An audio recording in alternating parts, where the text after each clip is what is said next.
اکیلے نماز پڑھیے گا تو آپ کو آپ کی برکت ملے گی، تو ایک آدمی کی برکت سے سب کا کام چلے گا۔ ہر بالغ کو جگائیے، بلکہ جس کی عمر 10 سال ہو گئی اس کو جگائیے کہ اٹھو نماز پڑھو۔ اللہ کے رسول اپنی بیٹی فاطمہ کو جگاتے ہیں کہ نماز پڑھو بیٹی، اٹھو اٹھو۔ میرے بھائیوں، آج ہاتھ ملا لیجئے۔ میں سمجھتا ہوں کہ اگر صرف ایک اس بات پہ عمل ہو گیا تو آج کا یہ جلسہ پوری دنیا کا سب سے کامیاب جلسہ ہوگا۔ نماز کی پابندی کریں گے انشاءاللہ۔ وقت ہی نہیں، ابھی تو پہلا گیٹ ہے، 11 گیٹ ابھی باقی ہے۔ رزق کا گیٹ نمبر 2، بر الوالدین۔ رزق چاہیے، ماں باپ کی خدمت، ماں باپ کے ساتھ حسن سلوک، یہ رزق کا گیٹ نمبر 2 ہے۔ یہ سب حدیث سے ثابت ہے۔ میں قرآن اور حدیثیں پیش کر کر کے میں سمجھاتا، لیکن وقت نہیں ہے۔ اگر رزق میں برکت چاہیے، نوجوانوں اپنے ماں باپ کی خدمت کرو۔ ماں باپ کو اگر محبت کی نظر سے ایک جھلک دیکھ لیا، پیارے آقا فرماتے ہیں کہ اللہ اس کو حج مقبول کا ثواب عطا کرتا ہے۔ صحابی نے پوچھا یا رسول اللہ، اگر ایک دن میں 100 مرتبہ دیکھے تو؟ کہا جی ہاں، اگر ایک دن میں 100 بار دیکھے گا تو میرا رب اس کو 100 مقبول حج کا ثواب عطا کرے گا۔ جب محبت سے دیکھنے کا یہ انعام ہے تو خدمت کا کیا انعام ہوگا۔ ابھی پچھلے سال میں گیا تھا باڑھ میں، ایک عالم دین جو ہم کو بلائے تھے جلسے میں، کہا حضرت میں ابھی آ رہا ہوں۔ کہاں جا رہا ہوں؟ اپنی امی کو کھانا کھلا کے آ رہا ہوں۔ کیا بول رہے ہیں؟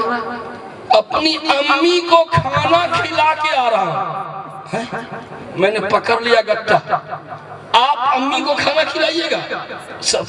داڑھی سفید ہو رہی تھی کچھ کہا جی حضرت 3 سال سے میری امی بیڈ پہ پڑی ہے، میں جاتا ہوں، میں پکڑ کے اٹھاؤں گا، پیچھے ٹیک لگاؤں گا اور لقمہ توڑ توڑ کے نرم کر کر کے ماں کے منہ میں ڈالتا جاتا ہوں، اس کے بعد پھر دوا کھلاتا ہوں، وہ میرے ہی ہاتھ سے کھاتی ہے، میرے علاوہ کسی کے ہاتھ سے نہیں، وہ انتظار میں ہوگی۔ میں جا رہا ہوں، امی کو کھانا کھلا کے آ رہا ہوں۔ میں نے کہا ہاتھ لائیے، ہاتھ لائیے، جو ہاتھ اپنے ماں کو کھانا کھلائے، میں اس ہاتھ کو بوسہ لینا چاہتا ہوں۔ میں اس ہاتھ کو بوسہ لوں گا جو ہاتھ ماں باپ کی خدمت کرے۔ آپ لوگ بھی ماں باپ کی خدمت کیجئے گا، لیکن ہمارے بوڑھے چچا مسکرا رہے ہیں کہ ہمارے ماں باپ تو دنیا سے چلے گئے، تو اب ان کا کیسے پاؤں ملیں گے، کیسے ان کو کھانا کھلاویں گے؟ ابھی بھی جگاڑ ہے جگاڑ۔ اگر ماں باپ دنیا سے چلے گئے، خدمت کا موقع ابھی بھی باقی ہے۔ کیا مسجد میں پیسہ دے دیجئے، یہی ان کی خدمت ہے؟ کیا مسجد میں رقم دے دیجئے، یہی والدین کی خدمت ہو جائے گی؟ میرے دوستو، ظاہر حسین صاحب پورب ٹولہ نے 10,000 روپے دیے ہیں۔ وقت نہیں ہے میرے بھائیوں، بس کیجئے، ایک نماز کی پابندی کریں گے سب لوگ؟ نہ، ایسے نہیں کام چلے گا پھوسی آواز میں۔ ہاتھ اٹھائیے، اٹھا دیجئے۔ یا اللہ ان اٹھے ہوئے ہاتھوں کی لاج رکھ لے۔ کدھر ہاتھ اٹھائے ہیں؟ کدھر؟ اللہ کی طرف نا۔ اگر ہم ہاتھ اٹھانے میں سچے ہیں تو میرا رب سب سے سچا ہے۔ انشاءاللہ کاتب تقدیر نوٹ کر رہا ہوگا کہ مسجد کی تعمیر کی بات چل رہی تھی، حقیقی تعمیر کے لیے لوگوں نے ہاتھ اٹھایا تھا۔ نماز کی پابندی، نمبر 2 والدین کی خدمت۔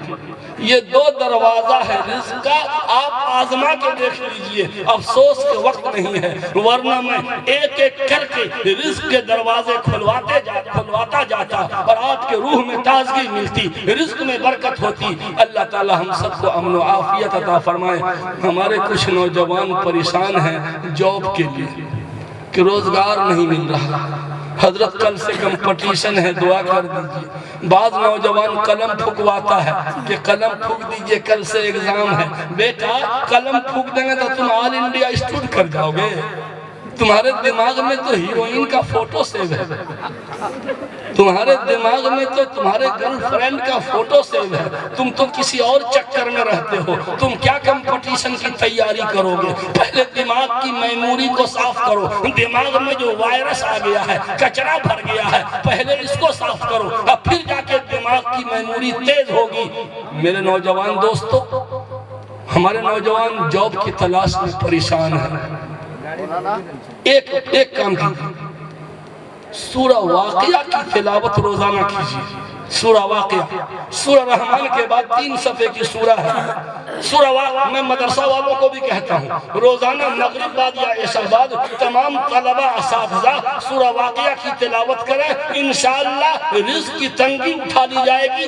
حدیث صحیح سے یہ ثابت ہے، ہمارے یہاں بھی الحمدللہ اس کا اہتمام ہوتا ہے۔ میں نے مدارس والے کو کہا تو الحمدللہ اس پہ عمل کیجئے، رزق کی تنگی اٹھ جائے گی۔ بہرکیف نمبر 1 نماز کی پابندی، نمبر 2 ماں باپ کی خدمت، نمبر 3 سورہ واقعہ کی تلاوت۔ یہ رزق کا 3 گیٹ کھلوایا، بس کیجئے، پھر کبھی موقع ملے گا انشاءاللہ 12 گیٹ کھلواؤں گا۔ اللہ تعالی ہم سب کو امن و عافیت عطا فرمائے۔ حضرت صدر جلسہ سے معذرت کے ساتھ میں اپنی بات ختم کرتا ہوں۔ اللہ تعالی ہم سب کو امن و عافیت عطا فرمائے۔ میں مسجد کی مکمل ڈھلائی کے لیے ایک وقت ٹارگٹ کیجئے، کتنے دن میں کیجئے گا؟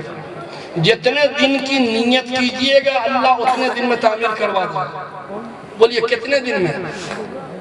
دیوار تو کھڑی ہے، 3 مہینہ کے اندر انشاءاللہ ہو جانا چاہیے، کریں گے نا؟ اس سے پہلے ہو جائے، فروری میں بھی ہو سکتا ہے انشاءاللہ۔ جب مسجد کی ڈھلائی ہو جائے تو ذرا مجھے کال کیجئے گا تاکہ میں ان تمام لوگوں کو دعائیں دے سکوں جنہوں نے مسجد میں تعاون کیا ہے۔